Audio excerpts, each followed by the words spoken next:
మరో breaking news చూస్తున్నాం. ఇందిరా ప్రియదర్శిని జూరాల ప్రాజెక్టులో 4 గేట్ల ఇనుప రోప్లు తెగిపోయాయి. మొత్తం 67 రేడియల్ గేట్లు ఉండగా 8 గేట్ల రోప్లు నీటి తాకిడితో తుప్పుపట్టాయి. వీటిలో 4ంటిని ఇటీవలే మార్చారు. 8, 12, 19, 27 గేట్ల రోప్లు మార్చాల్సి ఉండగా ఈలోపే తెగిపోయాయి. కృష్ణానదికి ముందస్తు వరద నేపథ్యంలో ఈ విషయం వెలుగు చూస్తుంది. ప్రస్తుతం 12వ నంబర్ గేటు నుంచి నీళ్లు లీక్ అవుతున్నట్లు సమాచారం.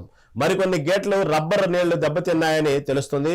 దీనికి సంబంధించిన రబ్బర్ సీళ్లు దెబ్బతినడంతో ప్రస్తుతం ఈ ప్రాజెక్టులకు 1,00,000 క్యూసెక్ల ప్రవాహం వస్తుంది. 12 గేట్ల ద్వారా అంతే మొత్తాన్ని దిగువకు విడుదల చేస్తున్నారు.